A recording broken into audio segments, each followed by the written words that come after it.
Bismillahirrahmanirrahim. Assalamualaikum warahmatullahi wabarakatuh. Kenalkan, nama saya Alwan, NRP 20. Kali ini akan menjelaskan mengenai handling request di Y Framework.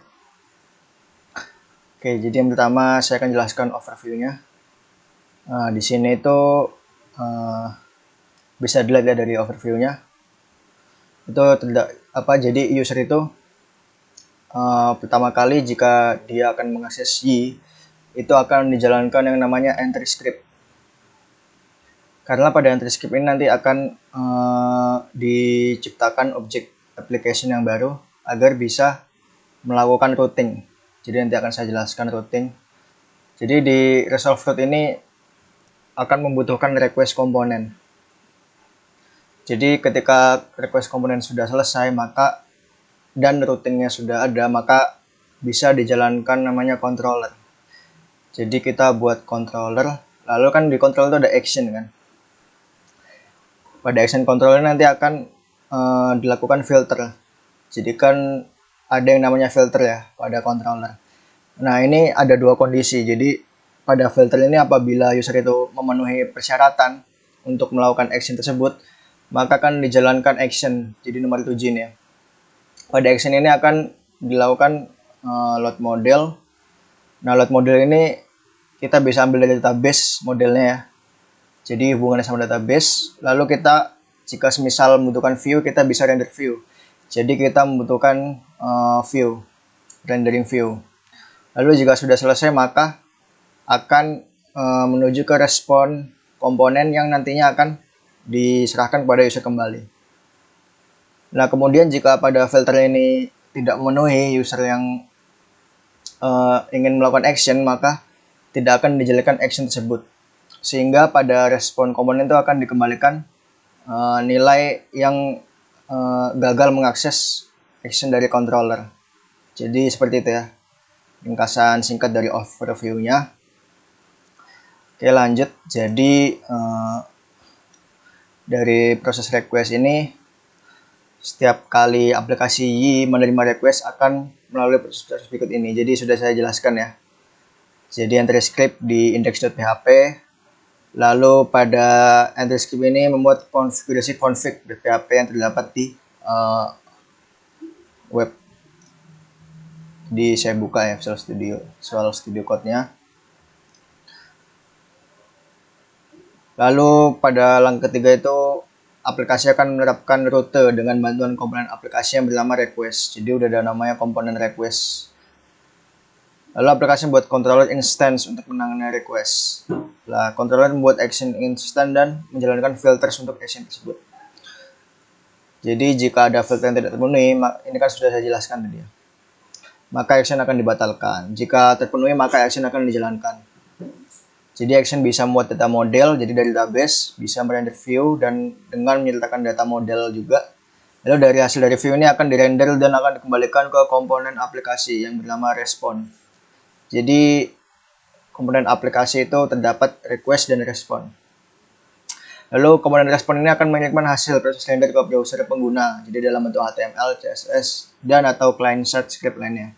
Jadi ini saya jelaskan, beri contoh ya. Salah satu contoh request. Jadi saya nyalakan XMPP dulu. Nyalakan web server.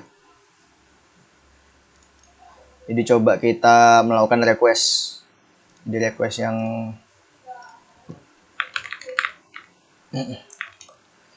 semester 4 nomor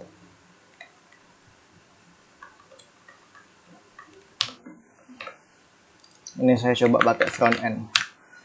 Nah, pada saat user memasukkan URL ini dan diketik enter, itu adalah user itu mengirimkan request gitu. Jadi seperti itu requestnya. Jadi klik home ini juga termasuk request.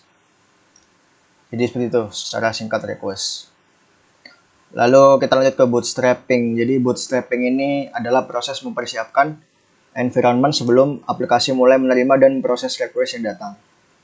Nah, bootstrapping ini dilakukan pada dua tempat, yaitu entry script dan aplikasi. Nah, lalu pada entry script, dua kelas autoloader untuk library yang berbeda itu didaftarkan. yaitu Composer Autoloader melalui Autoload dan Y Autoloader melalui file class dari Y. Jadi ini akan dilakukan autoload dari library-nya itu. Jadi akan dipilih library mana yang akan digunakan. Nah, pada constructor, jadi constructor dari object application yang sudah kita buat, mana ya? Saya kasih ini aja kodenya. Index.php ini kan buat ini ya, buat objek baru itu akan dijalankan konstruktor. Jadi kan menggunakan prinsip OP. Jadi ada namanya konstruktor. Nah, pada konstruktornya akan dijalankan ini pre-init. Jadi melakukan konfigurasi properti-properti yang penting seperti basepath. Jadi basepath ya sudah saya jelaskan pada video sebelumnya di basepath. Lalu bisa kita meregister error handler. Jadi seperti exception handler. Lalu menginisiasi properti dari aplikasi menggunakan file konfigurasi yang ada. Lalu kita manggil init. Jadi init bootstrap.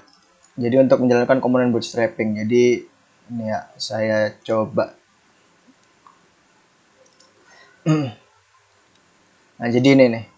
Jadi kalau di advanced namanya main.php ya, di config main.php. Ini tuh nanti akan jalankan bootstrap ini. Ini termasuk ininya, komponen bootstrappingnya, jadi ada log.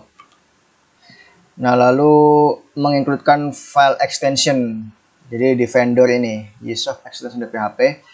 Lalu kita juga membuat dan menjalankan komponen aplikasi dan atau modul-modul yang dideklarasikan pada properti bootstrap dari aplikasi.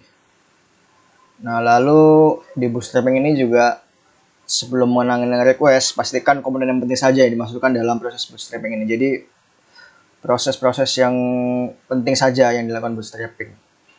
Contohnya itu pada mode production. Jadi Anda mungkin perlu mengenablekan apt catch pada proses bootstrapping. Ini contohnya. Lalu kita beralih ke routing. Jadi kan sebelum menjalankan control itu akan menjalankan routing.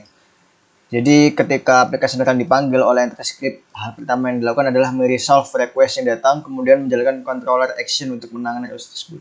Proses ini disebut routing. Jadi proses routing ini ada 3 jenis, yaitu route valid, route tidak valid, sama tidak ada route. Jadi route valid ini yang seperti saya contohkan tadi ya. Jadi itu ada rutenya gitu. Itu namanya route valid. Jadi akan mengembalikan action dari controller yang sesuai.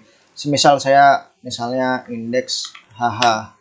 Nah, ini akan not found karena memang tidak ada action controllernya itu yang mengatur routing ini, sehingga akan ditampilkan responnya seperti ini. Jadi rute tidak valid. Nah, kalau tidak ada rute, controller action pada property default route itu akan dipanggil. Jadi semisal kita nggak ada rute, misalnya web saja, maka otomatis yang dipanggil adalah default route yang sudah saya jelaskan di video sebelumnya. Ini kan default route sudah saya ubah menjadi item index kan. Jadi otomatis akan memanggil item index. Jadi kalau tidak ada rutenya. Nah, lalu di sini juga ada konfigurasi catch all route. Jadi pada catch all route itu kondisi spesial. Jadi ini biasanya digunakan pada saat misalnya maintenance web. Jadi semisal kita mengakses semua route, padahal itu ada route-nya, itu valid route-nya, tapi itu kita bisa menampilkan satu halaman saja gitu, satu halaman. Jadi itu semisal kalau dalam fase maintenance, bahkan ditampilkan ini site offline. Jadi seperti itu ya, dengan control action dia kendaki. Kemudian di request. Nah, request ini dipresentasikan dalam bentuk objek di web request, yang di dalamnya terdapat informasi seperti parameter dari request, HTTP headers, cookies, dan lain-lain. Jadi parameter dari request ini bisa didapat dengan memanggil metode get ini atau post yang akan mengembalikan nilai get atau post. Jadi contohnya seperti ini ya, bisa dilihat. Oke, jadi seperti itu untuk request. Lalu untuk ini ada lanjutannya. Jadi kita bisa ini melihat metode HTTP yang digunakan request. Jadi is ajak, is get, is post. Lalu informasi HTTP header. Jadi seperti ini user agent tuh kayak user itu sedang menggunakan laptop atau smartphone, itu menggunakan ini. Lalu itu juga bisa melihat hosting alamat IP dari komputer pengguna. Jadi seperti ini ya, user host, user IP. Nanti akan saya jelaskan nanti bagaimana cara menangkap data-data seperti ini. Lalu ada request URL. Jadi URL itu bisa dilakukan request. Jadi semisal URL ini ya, example.com/admin/index.php/product tanya ID sama dengan 100. Nah, pada URL ini akan mengembalikan URL ini. Jadi URL yang tanpa host info part. Jadi host infonya itu tidak disertakan. Oh, ini maaf pencet. Nah, kalau absolute URL itu semua URL itu akan di-includekan, akan dijadikan nilai balik. Host info itu adalah hostnya saja. Nah, path info itu akan mengembalikan produk. Jadi kan path info, jadi produknya saja. Jadi setelah anti-skip dan before the question mark. Jadi sebelum query string. Nah, kalau query string itu kayak seperti ID 100 gitu. Nanti akan saya jelaskan lebih lanjut ya. Base URL ini kayak ini after the host info, jadi setelah info host dan sebelum entry script name. Lalu script URL ini kayak URL tanpa path info dan query string. Server name itu adalah host name URL-nya, lalu server port itu portnya, jadi 80. Jadi seperti itu request URL, lalu kita masuk ke respon. Jadi di respon ini setelah dilakukan request pastinya akan ada respon gitu. Jadi di respon ini terdapat objek Y web respon, itu akan dibuat dan dikirimkan kepada pengguna. Pada objek respon ini berisi informasi seperti HTTP status code, HTTP headers, dan body. Jadi untuk menambahkan informasi pada HTTP header dapat Anda lakukan dengan manipulasi properti di Y web respon headers. Jadi kita bisa ini manipulasi dari ini respon. Jadi di sini caranya. Kita bisa ini ya assign dulu nilainya. Lalu kita bisa melakukan add atau set. Jadi pada add ini kita akan menambahkan sesuatu fitur tanpa menghilangkan fitur-fitur yang udah ada sebelumnya. Jadi fitur default. Kalau set itu kita membuat fitur baru pada headers ini. Jadi headers yang default, informasi header default itu akan ditiban oleh informasi yang baru. Jadi seperti itu. Nah, tapi pada kasus-kasus sederhana itu kita tidak perlu melakukan perubahan atau penambahan pada objek respon ini. Karena pada aplikasi Y sudah membuat objek ini secara otomatis melalui return value dari controller action. Jadi seperti ini ya, turn this render. Jadi udah ada render index. Nanti akan saya akan jelaskan lebih lanjut pada percobaannya nanti. Nah, kemudian juga ada yang namanya session dan cookies. Nah, session dan cookies itu apa sih? Jadi session dan cookies itu seringkali digunakan untuk informasi yang digunakan secara berlanjutan gitu loh. Jadi semisal kayak keranjang. Itu kan keranjang kalau misalnya user sudah logout dari web, itu kan kalau login lagi itu akan masih ada gitu kan. Ada websitenya kan gitu. Nah, itu biasanya menggunakan session dan cookies. Nah, tapi pada perbedaan session dan cookies, kalau cookies itu akan disimpan ke komputer pribadi. Nah, kalau session itu akan disimpan ke server. Jadi server yang menyediakan web tersebut. Jadi lebih aman menggunakan session. Biasanya kalau menggunakan cookies ini kalau usernya itu belum melakukan pendaftaran akun, jadi belum punya informasi login. Oleh karena itu akan disimpan di komputer pribadi. Jadi jika dari kalian ingin menggunakan session dan cookies pada aplikasi Y, itu bisa kita gunakan. Jadi ini ya perintahnya. Kita bisa menggunakan dari Y app, lalu kita jalankan session. Atau dari cookies ini dapat dari seperti ini. App request cookies dan Y app respond cookies. Jadi seperti itu untuk session dan cookies. Nah, di sini saya akan mulai itu ya, mencontohkan jadi bagaimana kita melakukan handle request. Jadi kita akan membuat tabel baru. Kita kunjungi php-admin, lalu kita buat tabel baru di database kita. Itu di project MyMart, itu kita tambahkan tabel. Ini nama tabelnya statistik ya. Jadi seperti ini ID access time. Kita tambah statistik ini. Ini kolomnya ada 6 ya kolomnya. Oke, kita tambahkan lalu kita buat ID ini 11, lalu ini kita buat primary key. Jadi ini tuh access time date, kita buat date time maksudnya. Nah, ini datetime. Ini datetime itu kita buat bisa 0. Jadi kalau misalnya emang nggak ada informasinya, kita bisa mengosongkannya. Lalu terdapat di sini saya juga nulis catatan ya. Jadi time user IP, ada user IP itu varchar, itu isinya 50. Jadi 50 ini bisa kita nolkan. Lalu di sini ada user host. User host juga varchar, ini 50 bisa kita nolkan. Lalu terdapat path info. Ini varchar 50 juga. Lalu terdapat query string. Jadi query string juga varchar 50. Ini nanti yang query string sama path info itu nanti kan sudah saya jelaskan ya di request URL itu. Nanti akan saya jelaskan lagi. Oke, jadi seperti ini ya. Jadi selain primary key ini sisanya kita buat 0 semua. Karena jaga-jaga kalau misal memang tidak ada value-nya maka akan dikosongkan. Sehingga tidak jadi error. Maka kita bisa klik save. Oke, jika sudah dibuat, kita pastinya perlu membuat modelnya ya kan. Jadi di sini saya akan mengakses G. Saya ini ya di aplikasi front end buatnya. Jadi saya buat model, lalu saya buat statistik. Oke, ini sudah front end. Lalu saya sudah menggunakan template my model. Kita preview. Oke, sudah benar. Kita generate. Oke, jika sudah, coba kita lihat ya.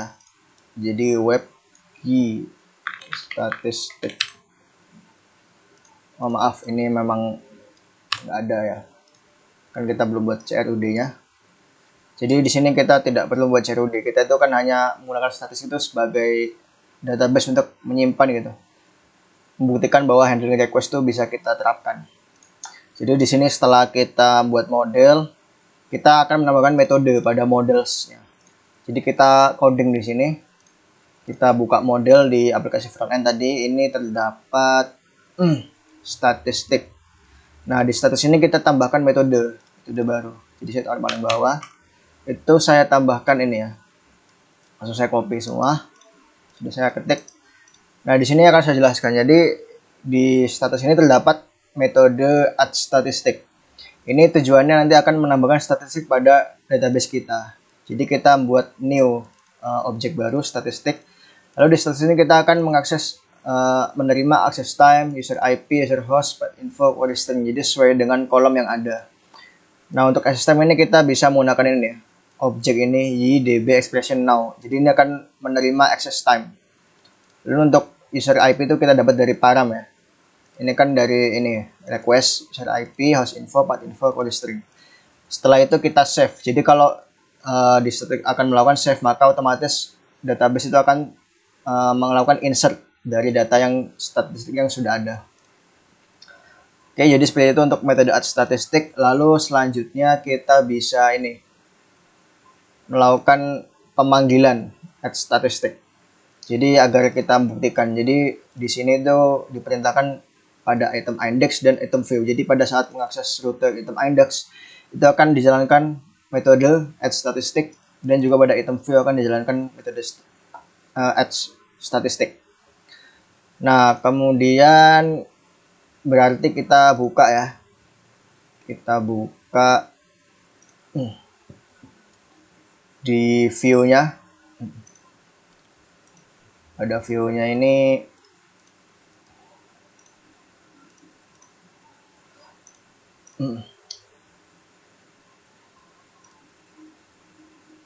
Oh maaf, jadi di itemnya saja.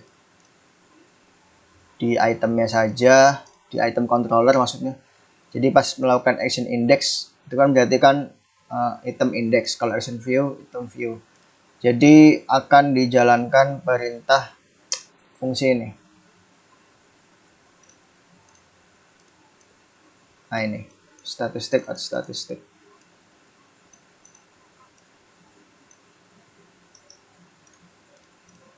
Jadi saya tambahkan paling atas, jadi seperti ini ya. Lalu untuk action view juga akan saya tambahkan. Oke. Nah jangan lupa kalau misalnya kita menggunakan metode dari model, pastikan itu sudah diimport, sudah di-use. Di sini akan saya ini ya, tambahkan use front end models. Ini namanya statistic. Nah, jadi seperti ini ya. Oke. Jika sudah, ya sebelum itu akan ini ya. Kita perlu merubah time zone. Jadi ini defaultnya itu kan bukan di Indonesia. Saya kan di Indonesia kan. Jadi kita bisa mengubahnya di directory vendor ysoft y2 i18n dan formatter. Lalu di formatternya kita cari variable default time zone. Kita cari default time zone. Nah ini kan defaultnya UTC ya. Lah kalau di Indonesia itu kita bisa ganti ini GMT7. Bisa kita ganti menjadi GMT7. Jadi agar access time-nya itu bisa diterima dalam bentuk GMT. Oke, jadi seperti itu ya. Nah, jika sudah bisa kita coba handling request-nya apakah bekerja pada saat kita mengakses rute itu ya. Jadi kita coba melakukan pada indeks dulu ya. Maaf ini ada yang salah ya.